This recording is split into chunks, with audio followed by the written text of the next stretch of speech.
નમસ્કાર મિત્રો. આજે ગુજરાત સરકાર ખેડૂતોના આંદોલન સામે ઝૂકી છે.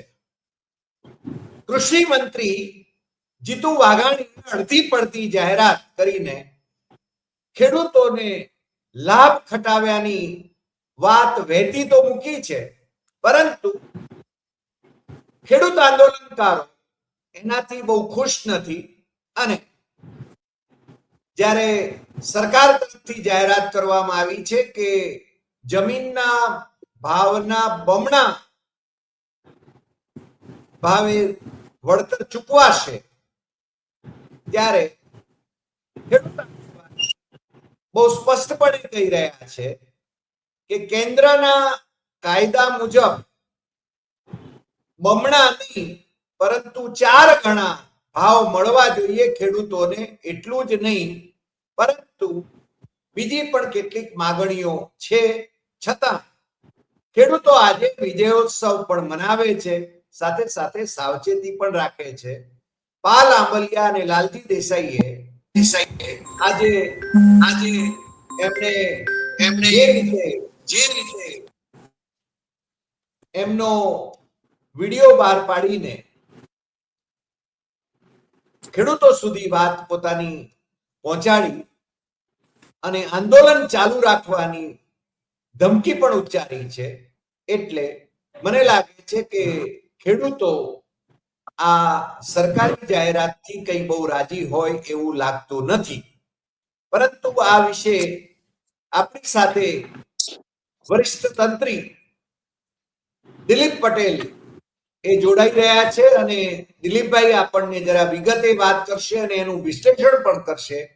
કારણ કે દિલીપભાઈ ખેડૂતોના આંદોલનને ઘણા વખતથી નિયમિત રીતે કવર કરતા રહ્યા છે, ખેડૂતોનો અવાજ બનીને એ વાત કરતા રહ્યા છે, પત્રકાર ધર્મ નિભાવતા રહ્યા છે. એટલે દિલીપભાઈ, તમારું સીધું ને સટમાં સ્વાગત. અને ફરી એકવાર આપણે આજે જે સરકારે જાહેરાત કરી છે એનું જરા છણાવટ કરીએ કે આ જાહેરાત એ આઈ વોશ છે, ખેડૂતોને ખાલી ભરમાવા પૂરતી છે કે ખેડૂતોની માગણીઓ એ સંપૂર્ણપણે માની લીધી છે સરકારે. તમે શું કહેશો દિલીપભાઈ? હરિભાઈ, તમારો ખૂબ ખૂબ આભાર. એક તો બીજું કે સરકારે જે જાહેરાત કરી છે એ આવકારદાયક છે, એમાં તો કોઈ ઇનકાર થઈ શકે એમ નથી. કારણ કે કમસે કમ એને સ્વીકારવું તો ખરું ભાઈ 2 ગણું વળતર આપવું પડશે. પણ આ પહેલાથી નક્કી કરી શક્યા હોત. આ જે નીતિ જે છે એ પહેલાથી જ્યારે એસઓપી બની સેન્ટ્રલ ગવર્મેન્ટની, ત્યારે ગુજરાત સરકારે એની પોલિસી બનાવી દેવી જોઈતી હતી કે આ જે જમીન એક્વાયર થશે તો એ જમીનના વળતર પેટે ખેડૂતોને કઈ કઈ બાબતોમાં કેટલું વળતર મળી શકે. તો આવી માત્ર જમીન પૂરતું આમાં નથી હરિભાઈ, લગભગ 8 જેટલી બાબતો એવી આવે છે કે જે ખેડૂતોને નુકસાન કરતા છે. માત્ર આ સરકાર જે વાત કરી રહી છે એ પોલ અને રાઇટ ઓફ વે, એટલે કે જ્યાંથી એના તાર જે નીકળી રહ્યા છે એ આ 2 બાબતો લે છે. પણ બાકીની બધી જે 6 જેટલી બાબતો જે છે, 6-7, તો એમાં એને કોઈ સ્પષ્ટતા કરી નથી. ખેડૂતોની માંગણી હતી કે એને 4 ગણું વળતર આપવામાં આવે, અથવા તો 2 કરોડ રૂપિયા એક પોલના આપવામાં આવે, અથવા તો એને 50,000 રૂપિયા ભાડું આપવામાં આવે. આ મુખ્ય માંગણી હતી. બીજી ઘણી બધી માંગણીઓ હતી, એમાંની મુખ્ય માંગણી હતી આ. તો એમાં એક તો પેલી વાત એ છે કે સરકારે એક એવી સ્પષ્ટતા નથી કરી કે આના કારણે જે ખેડૂતો જે જમીન ગુમાવશે એમાં તો એનું વળતર 2 ગણું આપશે. ખેડૂતોની માંગણી 4 ગણાની હતી. ખરેખર તો 4 ગણું આપવું જોઈતું હતું. 4 ગણાને બદલે સરકાર જો લોકતાંત્રિક રીતે જો ચાલતી હોય તો 4 ને બદલે 5 ગણું આપી દેવું જોઈતું હતું. પેલી વાત તો એ છે. બીજું કે સરકાર જે નોટિફિકેશન ઇસ્યુ કરે છે એમાં જે એક્વાયર કરવા માટેની નોટિસ ન્યૂઝપેપર્સમાં જે તે કંપનીઓ દ્વારા આપવામાં આવે છે એમાં કોઈ સર્વે નંબરોનો ઉલ્લેખ હોતો નથી. પહેલું તો સરકારે આ જે નીતિ એકદમ સ્પષ્ટ શબ્દોમાં પોલિસી બનાવી છે. આ મને કોઈ પોલિસી નથી લાગતી, જાહેરાત લાગે છે. અને મને લાગે છે એનો જે અમલ કરશે એ નોટિફિકેશન દ્વારા કરશે, એટલે કે જાહેરનામું બહાર પાડીને કરશે એવું લાગી રહ્યું છે. આ કોઈ પોલિસી પહેલી નજરે મને લાગતી નથી. કારણ કે પોલિસીમાં ઘણી બધી બાબતો હોય છે. કોઈ આ એક જ બાબત વળતરની કે કેટલું વળતર આપવું એટલા પૂરતી ન હોય. તો ખરેખર તો સરકારે પહેલી વાત તો કે પોલિસી જાહેર કરી છે. આ પોલિસી શબ્દ એમણે વાપરવો જોઈએ કે આ પોલિસીમાં કઈ કઈ બાબતો હશે. બીજું કે જે કંપની ત્યાં ખોદકામ કરે છે, બરાબર, એ પોલમાં આવતી જમીનનું વળતર આપશે, પણ આજુબાજુ જે એને માટી નાખશે, એને જે ખોદકામ કરશે, એને જે પાકને નુકસાન થશે, પાકનું વળતર કેટલું, એ જે જમીનનો આ કંપનીઓ જે બાજુની જે જમીન છે, પોલની આજુબાજુની જે જમીન છે, એનો વપરાશ કરવાની છે, તો એ આ પોલની જગ્યા કરતા 10 ગણી થાય છે, ઓછામાં ઓછી 10 ગણી થાય છે. તો એમાંથી એનો સામાન લઈ જવા માટે, એના વાયર લઈ જવા માટે ટ્રેક્ટરનો ઉપયોગ કરશે, માણસો અવર જવર કરશે, ઊભા પાક હશે, એ પાકને નુકસાન થશે. તો આ કોઈ ચોખવટ હજુ સુધી કરી નથી, એટલે અધકચરી જાહેરાત છે. એમાં આ બધી જ બાબતો આવરી લેવી જોઈએ કે ભાઈ જે વિસ્તારના પાકને નુકસાન થશે, માનો કે પોલ ખેંચશે, તો એક પોલ થી બીજા પોલ સુધી જે કેબલ જે લઈ જવાનું છે, તો એ આખા જે રાઇટ ઓફ વે નો જેટલી જગ્યા આવશે, 26 મીટર આ બાજુ અને 26 મીટર આ બાજુ, તો એ બધામાં એનો પાક તો ત્યાં જે ઉભો હશે તો બધો ખતમ થઈ જવાનો છે. તો આવી બધી બાબતો છે હરિભાઈ, એ હજુ સમાવેશ કર્યો નથી. પણ આ ખેડૂતોનો વિજય તો છે, જેમાં તો કોઈ સવાલ નથી. ખેડૂતો જે રેલી કાઢી અમદાવાદમાં આવીને, અમદાવાદમાં સફળ, મારી દશે આપણે પહેલેથી જ કહેતા આવ્યા છે હરિભાઈ કે આ સફળ રેલી હતી, અને એની ઇમ્પેક્ટ આ સરકાર ઉપર પડી છે. કારણ કે આપણે જોયું છે કે 2003માં જે આંદોલન થયું હતું નરેન્દ્ર મોદીની સરકાર સામેનું, દક્ષિણ ગુજરાતમાં ભારે અને ઉત્તર ગુજરાત ને સૌરાષ્ટ્ર ને કચ્છ ને બધા વિસ્તારોમાં હતું, અને કિસાન સંઘ પણ એમાં જોડાયું હતું. તો આ બધામાં ખેડૂતોનો વિજય છે, એમાં કોઈ સવાલ નથી. ત્યાર પછીનું 2003 પછીનું સૌથી મોટું આંદોલન હતું, અને જેતપરના ખેડૂતોએ તો પંજાબની જેમ લાંબો સમય સુધી લડવા માટેની તમામ તૈયારીઓ પરમ દિવસે કરી લીધી હતી. એમણે વોટરપ્રૂફ આખો ડોમ જે સમિયાણો છે એ બનાવી લીધો હતો, કે જેથી કરીને વરસાદ આવે તો પણ ત્યાં જે આંદોલનકારીઓ છે એ ડોમની નીચે બેસી શકે. તો આ લાંબા ગાળાનું આયોજન જોઈને જે કંઈ બધું થયું, કાંતિ અમૃતિયા સામે થયું, ધારાસભ્યો સામે ઘણા બધા ધારાસભ્યોનો વિરોધ કરવામાં આવ્યો, આ બધું જ થયું. એ બધું પ્રેશર ખેડૂતોએ જે કર્યું એનો સીધી અસર દેખાઈ રહી છે. મૂળ આમાં ખેડૂતો જે આખા રાજ્યના ખેડૂતો સંગઠિત થયા, એના કારણે આ સરકારે નિર્ણય લેવો પડ્યો છે. તો આ તો લોકતાંત્રિક દેશ છે, પહેલાથી જ કેમ એના નાગરિકોનું વિચારવામાં આવતું નથી? શા માટે નાગરિકોએ આંદોલનો કરવા પડે છે? સૌથી મોટી ગંભીર બાબત તો એ છે, અત્યારે 206 આંદોલનો, અલગ અલગ જમીનને લગતા આંદોલનો ચાલી રહ્યા છે. આ વીજ પોલને બાદ કરતા 206 આંદોલનો ચાલી રહ્યા છે. તો ત્યાં સરકાર કેમ કઈ કરતી નથી? એ બધાને રાહતો આપવાથી લઈને એ અંગેની નીતિ કેમ જાહેર નથી કરતી? કારણ કે ત્યાં એ બધા ઇન્ડિવિજ્યુઅલ નાના એક લોકોથી લઈને 100 લોકો સુધી આંદોલન કરે છે. ત્યાં એનું આંદોલન પ્રભાવશાળી બનતું નથી, ખેડૂતો ઉપર, સરકાર ઉપર એનું પ્રેશર આવતું નથી. એટલા માટે આ સરકારે જે કરવું પડ્યું છે એ રાજખુશીથી નથી કર્યું. એને આ જે ખેડૂતોનું પ્રેશર આવ્યું એના ઉપર, અને પછી આખા નેશનલ મીડિયા ઉપર છેલ્લા 3 દિવસથી જેની ચર્ચા ચાલી રહી છે, અને એ આખા ભારતમાં જે ગુજરાત સરકાર વગોવાઈ ગઈ છે, આ બધું જે પ્રેશર ઉભું થયું એના કારણે જીતુ વાઘાણીએ જાહેરાત કરવી પડી છે. હરિભાઈ, મારી દ્રષ્ટિએ આ મહત્વના મુદ્દાઓ તો છે, બીજા ઘણા બધા મુદ્દાઓ પણ છે. જી દિલીપભાઈ, આમાં જે જાહેરાત કરી છે એમાં હજી પણ શેઠિયાઓને સાચવવાની નીતિ હોય એવું વધારે લાગે છે. ગૌતમ અદાણીએ અથવા એમની કંપનીએ ખેડૂતોને વળતર ઓછું ચૂકવવું પડે, કારણ કે કેન્દ્ર સરકારનો કાયદો જે કહે છે એ તો 4 ગણું વળતર આપવાની વાત છે. રાજસ્થાનનો કાયદો પણ છે ને એ બજાર ભાવ કરતા 4 ગણું વળતર આપવાની વાત કરે છે. અને છતાં મને લાગે છે ગાંધીનગરમાં બેઠેલી સરકાર એ રાજ્યની પ્રજાને કાં તો મૂર્ખ સમજે છે, અને કાં તો છે ને આંદોલનને તોડવા માટે આ અધકચરી જાહેરાત કરીને ખેડૂતોને વિભાજિત કરવા માંગે છે, એવું લાગ્યા વિના રહેતું નથી. હજી પણ આના વિશે, ધારો કે તમે જે બીજા પ્રશ્નોની વાત કરી, એ પ્રશ્નો વિશે સરકાર પોતે નીતિ કેમ ઘડતી નથી? અને બીજું, સરકાર પરિપત્રોથી જ માત્ર કેમ આ બધા કામો કરાવે છે? અથવા તો આ જાણે રાજ્ય આખું અદાણી અંબાણીને લખી આપ્યું હોય એવી સ્થિતિ કેમ નિર્માણ થઈ છે, એ મને સમજાતું નથી. દિલીપભાઈ. યસ યસ, વાત સાચી છે. આ જે સ્થિતિ કેમ આવી નિર્માણ થઈ છે, કારણ કે સરકાર, આપણે જાણીએ છીએ કે સરકાર ખેડૂતોની સરકાર નથી. ઉદ્યોગો જે કે છે એ પ્રમાણે કરે છે. આપણે જોયું ગઈકાલે જામનગર જિલ્લામાં કે જ્યાં રિલાયન્સ ઇન્ડસ્ટ્રીઝ આવેલી છે, એની એક લાઈન નીકળી રહી છે 700 kV ની, અને એ ખાવડાથી આવી રહી છે, કચ્છ થઈને આવી રહી છે. તો ત્યાં ખેડૂતોએ વિરોધ કર્યો, ઘણા બધા ગામના ખેડૂતો ભેગા થયા, વિરોધ કર્યો છે. એક ગામમાં તો એવું બન્યું છે કે જે મંદિરની જમીન હતી એને વળતર આપવા માટેનું કહ્યું હતું રિલાયન્સે, પણ એ વળતર ન અપાયું એટલે આખું ગામ એકઠું થયું અને કામ અટકાવી દીધું. ગઈકાલે કામ અટકાવી દીધું, ગામના લોકો ભેગા થયા અને આજે ત્યાં એ જ ગામમાં ત્યાંના જે મામલતદાર છે અને બીજા સરકારી રેવન્યુ ના અધિકારીઓ છે એ બધા ત્યાં ગયા હતા અને ખેડૂતોને સમજાવવાનો પ્રયત્ન કર્યો હતો. પેલા વચન આપ્યું હતું, આ કંપનીએ જ વચન આપ્યું હતું કે અમે આ જે કઈ મંદિરની જેટલી જમીન જશે એનું અમે વળતર મંદિરને આપી દઈશું. તો ગામ લોકો તૈયાર થઈ ગયા હતા કે હા, સરકાર કંપની આપે છે. તો મંદિરમાં જે રીતે રામ મંદિરમાં ચોરી કરી એ રીતે અહીંયા પણ જમીનની ચોરી કરી, એમણે વળતર તો આપ્યું નહીં. શા માટે ગામ લોકોએ એનો વિરોધ કરવો પડે છે? તો આ સરકાર જે છે એ કંપનીઓની સરકાર છે, ખેડૂતોની સરકાર નથી. જે મત આપે છે એ મતદારોની સરકાર નથી, નાગરિકોની સરકાર નથી, પણ આ ધન કુબેરો જે છે એની સરકાર છે. અને એના કારણો શું છે તો આપણે બધા જાણીએ છીએ. પણ ખેડૂતોને જે નુકસાન થવાનું છે, હરિભાઈ, માનો કે જ્યાં વીજ પોલ નીકળતો હોય તો એ વીજ લાઈનની નીચે કોઈ બાંધકામ નહીં કરી શકે.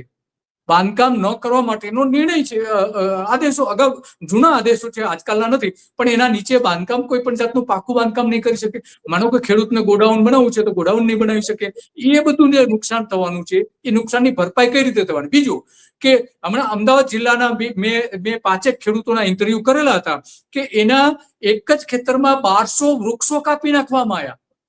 એના વળતરનું શું? પાક જે નુકસાન થશે એના વળતરનું શું? કઈ રીતે વળતર આપશે, શું કરશે? એની ચોખવટ આમાં ક્યાંય દેખાતી નથી. અને બીજું કે આ જે ત્યાં આ વીજ લાઈન જે નીકળશે એની નીચે બાગાયતી પાક નહીં થઈ શકે. કોઈ પણ વૃક્ષ 5 ફૂટથી ઊંચું વૃક્ષ થાય એ પ્રકારનું ત્યાં કોઈ જાતનું વાવેતર નહીં કરી શકે. તો એ તો સૌથી મોટું નુકસાન જવાનું છે. બાગાયતી તો બિલકુલ નથી થવાની છે, બિલકુલ નહીં થઈ શકે બાગાયતી વિસ્તાર.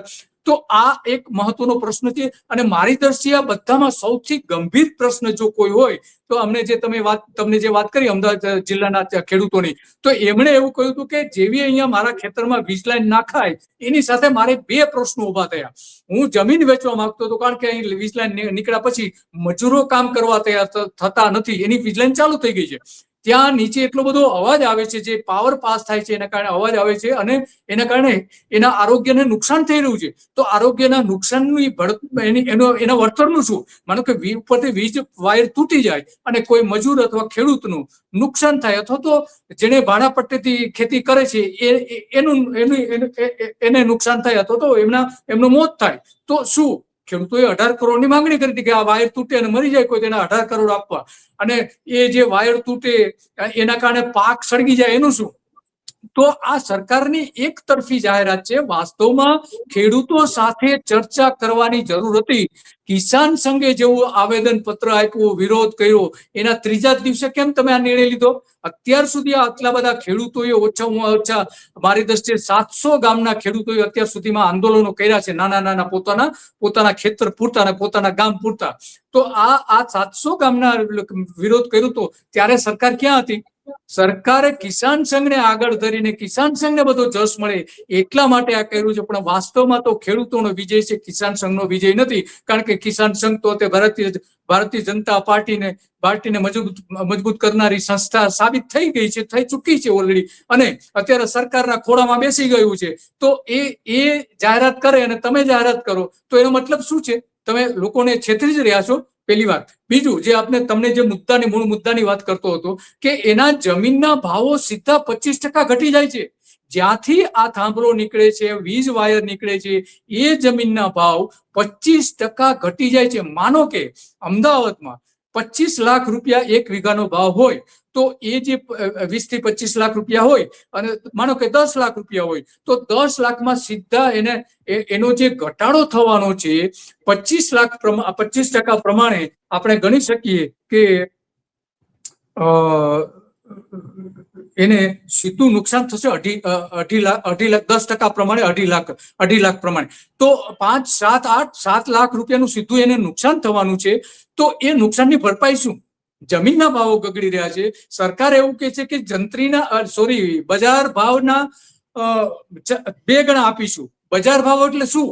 બજાર ભાવ એટલે કે છેલ્લા 3 વર્ષમાં એની આજુબાજુ જે જમીનોના સોદા થયા હશે, એના દસ્તાવેજ થયા હશે, એ દસ્તાવેજોનું સરેરાશ કાઢીને નક્કી કરશે કે આનો આ બજાર ભાવ છે. પણ આપણે જાણીએ છીએ કે જે જમીનોના દસ્તાવેજ થાય છે એ માત્ર ને માત્ર 10 થી 15% જ ના રકમ બતાવીને દસ્તાવેજ થાય છે. 10 લાખની જમીન હોય તો એ 1.5 લાખની જ જમીન બતાવે છે. તો આ સરકાર એને બજાર ભાવ ગણશે.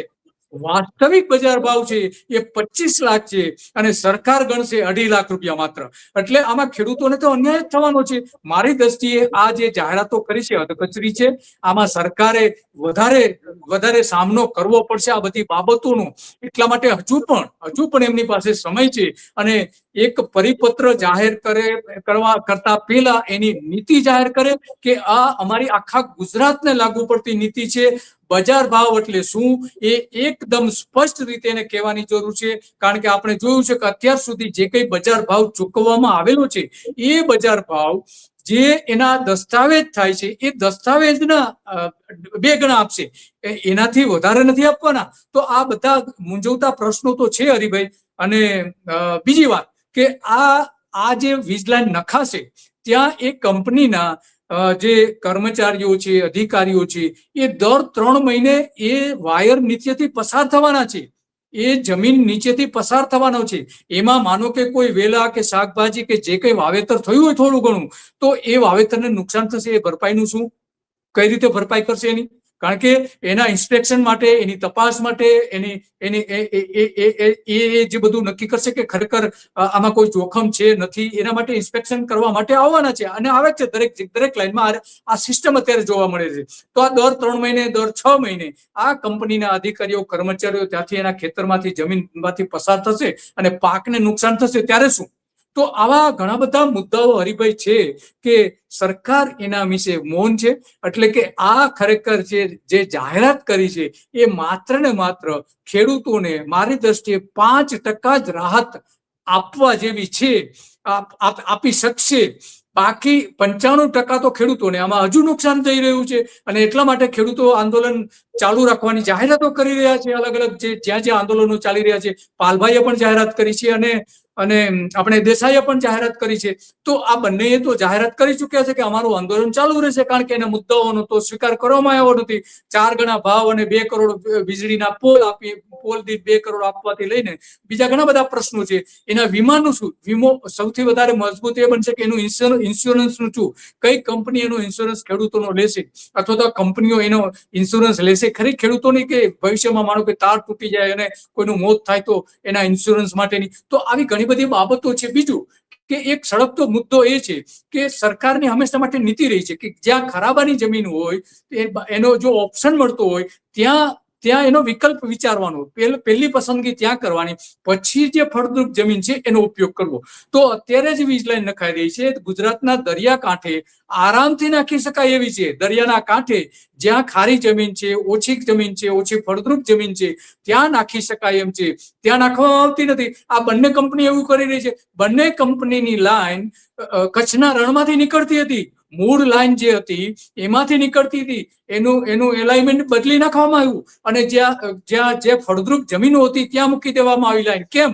કારણ કે જો રણની અંદર નાખે તો આ કંપનીની જે ટકાઉ જે એની પોલ કેટલા વર્ષો સુધી ત્યાં ટકી રહેશે એનું જે કેલ્ક્યુલેશન હતું એ જો ફળદ્રુપ જમીન ઉપર નાખે તો 30 વર્ષ સુધી ટકતું હતું અને જ્યાં ખારી જમીનો હતી ત્યાં નાખે તો એ 15 વર્ષ સુધી જેનું આયુષ્ય રહેતું હતું. એટલે કે કંપનીઓને નુકસાન થતું હતું. એટલે રણમાં નાખવાના બદલે, દરિયાકાંઠે નાખવાના બદલે ફળદ્રુપ જમીન ખેડૂતોની છે ત્યાં નાખવાની આ બંને કંપનીઓ એવું થયું છે. અદાણી અને રિલાયન્સ બંને કંપનીઓ માટે સરકારે આ રીતની સગવડતાઓ કરી આપી છે.